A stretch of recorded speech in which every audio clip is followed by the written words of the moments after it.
पुढची महत्त्वाची बातमी बघूया। संजय राऊतांचा सकाळचा भोंगा बंद करा म्हणजे राज्याच्या राजकारणामध्ये आलेली कटुता संपेल असा टोला उपमुख्यमंत्री देवेंद्र फडणवीसांनी लगावला होता।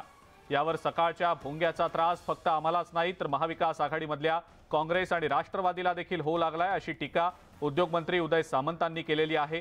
तर आमच्या अभंगाचा त्रास होत असेल तर तुम्ही कीर्तन सुरू करा असा टोला संजय राऊतांनी लगावलाय।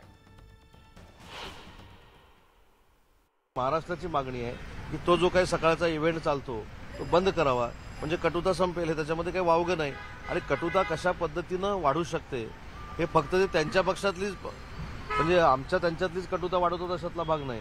ते राष्ट्रवादीमधली देखील कटुता वाढवतात, ते काँग्रेसमधली देखील कटुता वाढवतात आणि आपण राजकारणाचा केंद्रबिंदू असावं अशा पद्धतीनं ते वागतात। आमच्या अभंगात तुम्ही सामील व्हा, आमचा अभंग आणि तुमचं कीर्तन। पण तुम्ही कीर्तन करताय का? नाही, तुम्ही जे करताय ते थोतांड आहे। अभंगाची तुम्ही चेष्टा करू नका। अभंग ही महाराष्ट्राची संस्कृती आणि परंपरा आहे। ताकद असेल त्या अभंगाला उत्तर द्या, नुसती टाळ तरी कुठून दाखवा।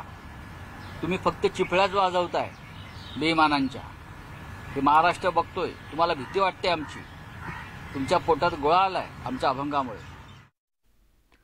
महाराष्ट्र भूषण पुरस्कार वितरण सोहळ्यात उष्माघातामुळे झालेल्या मृत्यूंवरनं सुरू असलेले आरोप प्रत्यारोप काही थांबण्याची चिन्ह दिसत नाहीयेत। उद्धव ठाकरेंनी या प्रकरणी सदोष मनुष्यवधाचा गुन्हा दाखल केला पाहिजे अशी मागणी केलेली आहे। त्यावर राज ठाकरेंनी कोरोना काळातही अशा अनेक घटना घडल्याचं सांगत या प्रकरणी राजकारण करू नका असं म्हटलंय। त्याला संजय राऊतांनी प्रत्युत्तर दिलंय। भाजपकडून पोपटपंची करत असताना मग नोटबंदीच्या काळातील मृत्यू, गंगेच्या काठावर सापडलेल्या मृतदेह प्रकरणातही सदोष मनुष्यवधाचा गुन्हा दाखल करण्याची मागणी करा असा टोला राऊतांनी लगावलाय। कोरोनाच्या काळामध्ये देखील अनेक प्रकारचे हलगर्जीपणा झालेला आहे। तिथेही सदोष मनुष्यवधाचा आपल्याला खटला आजही भरता येऊ शकतो। त्याच्यामुळे ह्याचं राजकारण न करता की ती सकाळची वेळ खरं तर करायला नव्हती पाहिजे त्यांनी। आणि मी त्या दिवशी नवी मुंबईला मी म्हटलं की धर्माधिकारी आणि इतर सर्व लोकांनी सांगायला पाहिजे होतं की त्यांचा एकट्याचा सत्कार तिकडे राजभवनामध्ये जर समजा झाला असता तर इतक्या मंडळींना यायची आवश्यकता लागली नसती। त्यांच्यापर्यंत ते पोहोचलं असतं की यांना महाराष्ट्र भूषण मिळालेलं आहे। त्याच्यामुळे इतक्या लोकांना आणण्याची काही आवश्यकता नव्हती आणि त्याच्यातनं झालेला मला असं वाटतं तो अपघात आहे आणि अपघाताचं काय राजकारण करायचं। भारतीय जनता पक्षाने एवढे पोपट पाळून ठेवलेले आहेत, त्यांना बोलू द्या, पोपटपंची करू द्या। नोटबंदीच्या रांगेमध्ये हजारावर लोक रांगेत मेले, हा सदोष मनुष्यवधच आहे ना।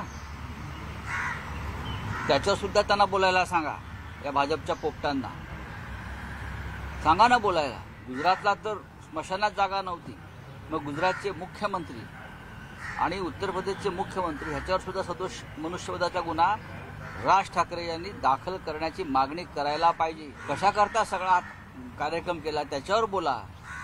उठसूट उद्धव ठाकरे उद्धव ठाकरे उद्धव ठाकरे, झोपेत पण उद्धव ठाकरे, जागेपणी उद्धव ठाकरे।